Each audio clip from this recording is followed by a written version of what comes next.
Ayun, pag nandito ka, kitang-kita mo na yung ano, yung launching gantry. Ayun oh. At ito pala yung ano, yung Pasak River. Ito. Barangay Kulkul, Minalin, Pampanga. Pasak Kulkul Bridge. Ayun, konti na lang pala oh. Magdudugtong na. Yung sa may Minalin, tsaka yung sa Santo Tomas. Ayan na yung NSCR. So finally nakita rin natin. Para makuha na natin ang malapitan. Kasi dun sa may Santo Tomas hanggang ano lang tayo. Dun sa kalahati siguro. Medyo humihina yung signal ng drone. Dito medyo malapit. Ano ba yun dun?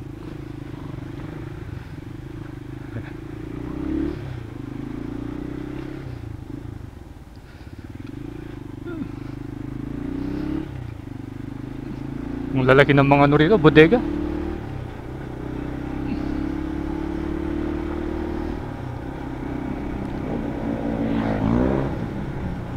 Unload Metal, Makalok, San Isidro, Minalin, Pampanga.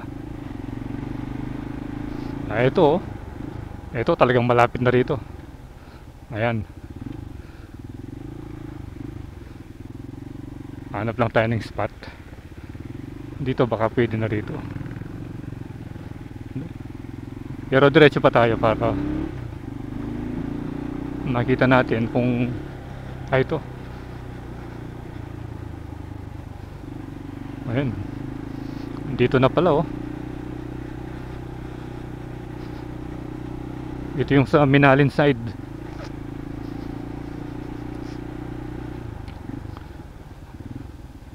Ayan, yung ano bang tawag dito? Concrete parapet.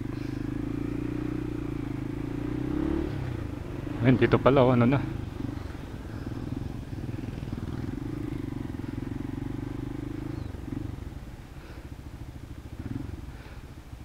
North-South Commuter Railway Balabalaos na Ayan. Ibig sabihin, dire-diretso na. Tingnan muna natin yung ano, yung project details dito. Ayan ano. Malolos Clark Railway Project Contract Package ENDA 01 Viaduct Kalumpite na Palit Station. Yan.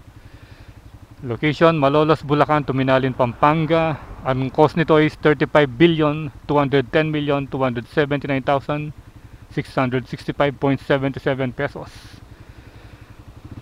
Ayan, at ang contractor dito yung Hyundai Engineering and Construction Company Limited, tsaka Megawide Construction Corporation at Dongha Geological Engineering Company Limited. Ito pala oh, ayan oh. 84 months.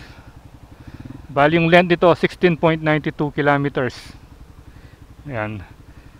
Bali ayun, elevated viaduct with 3 balanced cantilever bridges. And then yung station niya, 3-story station at Kalumpit and 2-story station plant at Apalit. Other buildings, 4 substation, 3 signaling houses, 4 battery post. Oh, ito yung project detail dito sa may ano,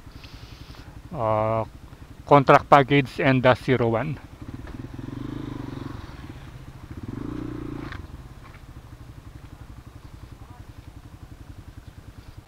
Ayun oh. Kumpleto na yung mga ano rito. Concrete parapet.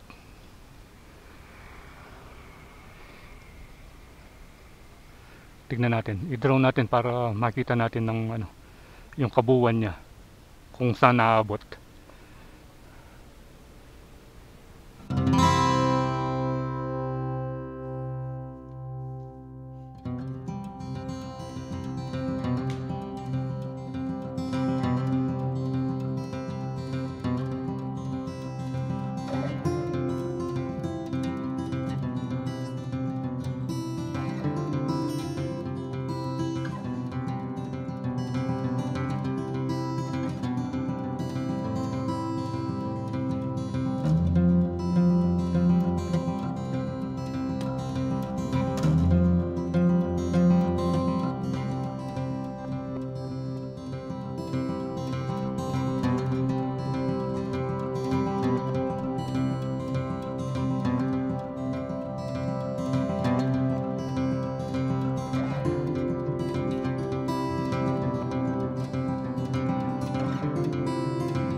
Okay, so nakuha na natin ng aerial shot itong NSCR viaduct sa may Minalin area.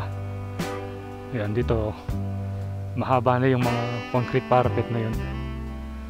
Ayan. First time nating mag-ano rito mag-update.